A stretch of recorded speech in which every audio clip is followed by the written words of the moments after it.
Okay. How are you, students? I hope all of you are doing fine. The purpose of this video series starting from here is recalling the equivalents we have in our syllabus. Altogether, we have 7 equivalents throughout our syllabus. So, starting from this video, I'll be recalling you about all 7 equivalents we have, the proofs of all 7 equivalents we have, right? So, if you don't know, you can keep watching the recording and you can keep watching the video and you can you can watch the next videos as well, right? So altogether we have 7 equivalents. I'll be discussing one by one with the order that we have them in the syllabus, right? So therefore, first I'll be starting off with equivalent spring constant, right? So let's see what equivalent spring constant is. So basically, an equivalent is, this is a general definition of an equivalent. Basically, an equivalent means a single unit to replace a system, right? It can be either 2 or 3 or any number of units in the system, right? The single unit to replace the system is called an equivalent, right? So if there is equivalent spring constant, there is a single spring to replace a system of springs, multiple of springs. If there is equivalent resistance, there is a single resistor to replace a system. If there is equivalent capacitance, there is a single capacitor to replace a system, right? So likewise, basically an equivalent means there is a single unit to replace a system. And most importantly, equivalent should also be doing the same thing the system does, right?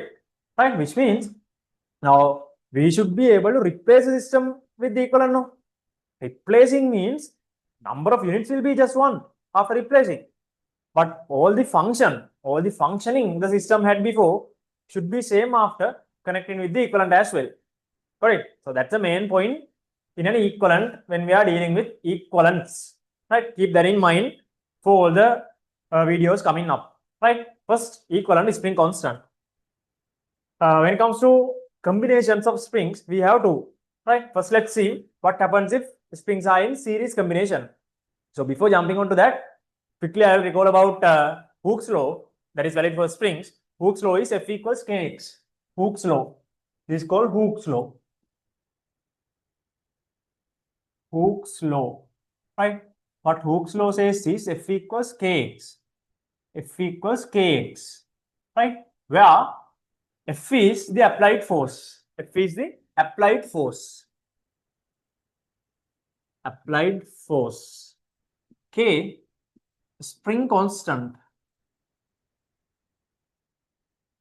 Spring constant is for springs, but if that is an elastic material, an elastic string or something like that, that is elastic constant. For none of them, right? If there is not an spring, if there is not an elastic material, such cases are also there where Hooke's law is applicable. For such cases, F is called force constant, right? Now, for now, we'll be referring it as spring constant because I'll be going to deal with springs now. X is extension. Extension is the change of length of the spring from its natural length. Natural length is the original length, or natural length is the length when there is no force applied on the spring. Correct? Okay, now let's see what happens if springs are in series combination. Right? Series combination. See, if springs are in series combination. Series.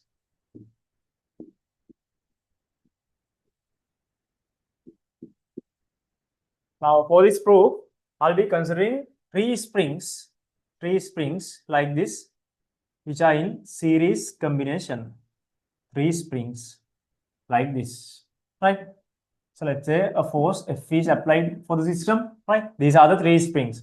For you to see these 3 springs properly, I have drawn these separators, right? So let's say spring constants of these springs are K1, K2, and K3. Spring constants of these springs are K1, K2, and K3, right? Now, about series combination, one important thing is now end-to-ends are connected. End-to-end connections of any 2 units is called a series combination, right?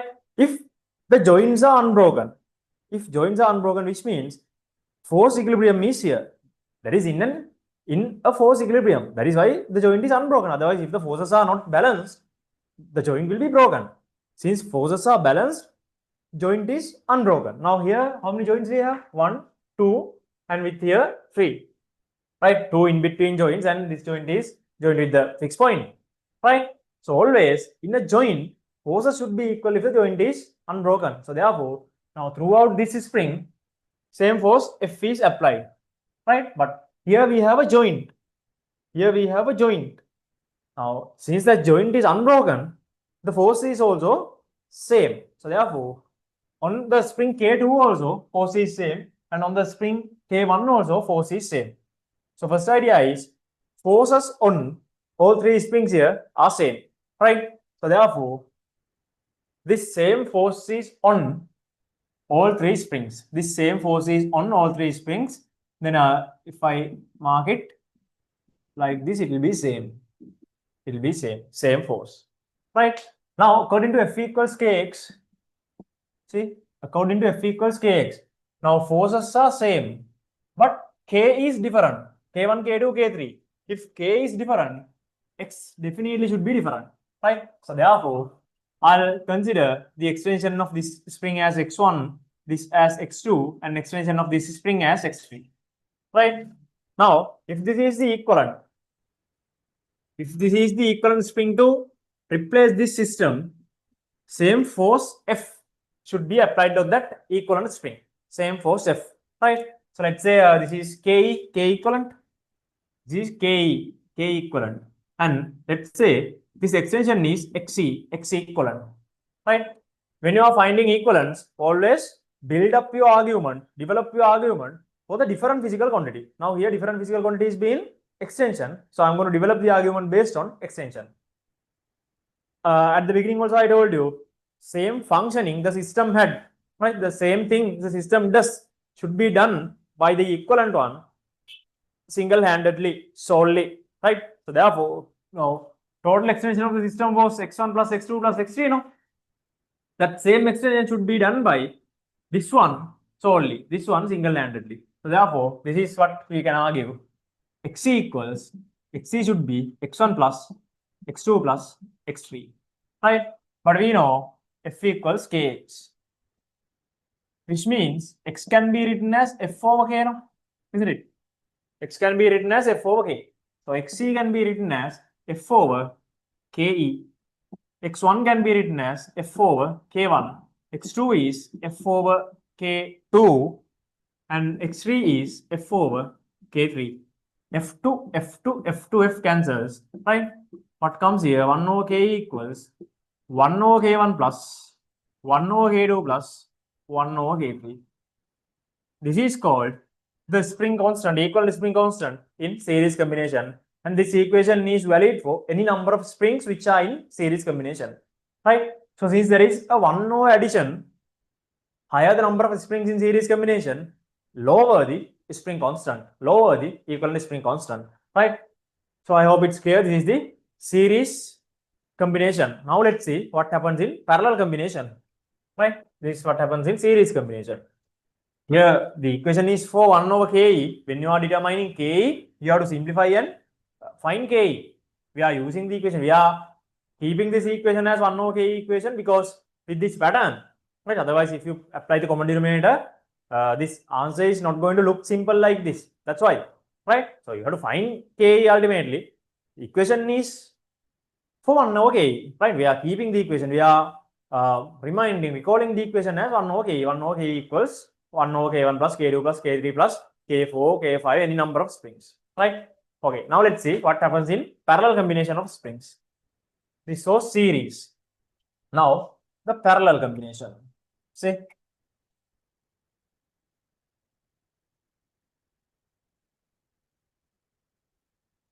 parallel combination.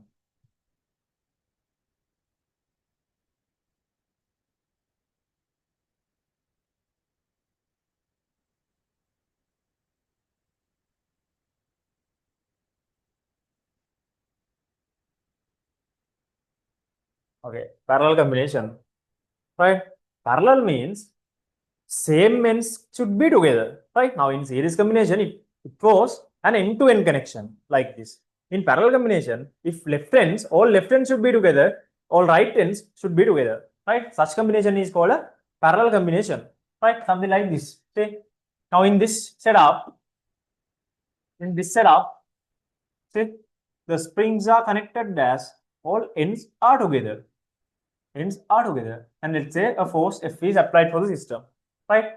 And this is the equivalent I'm going to use to replace this system. Then same force F should be applied, right? So let's say these spring constants are K1, K2, and K3, right? Now, when springs are in parallel combination, all springs are going to change their length together. All springs are going to change their length together. Therefore, their extensions are same now, right? Their extensions are same now. See, can you see? Their extensions are same now. Then here also it should be same x. According to F equals Kx, right? Now extensions are same, but when K is different, F should be different. So therefore, these forces are going to be different. I'll consider this force as F1 and force on this one as F2, force on this string as F3, and force on the equivalent as Fe, right? So let's say F, same F. F is actually Fe, right? So as I told you, always you have to build up the argument for the different quantity.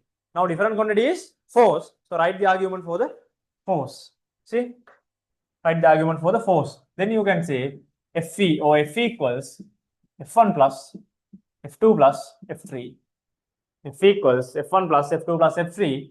We know F equals Kx.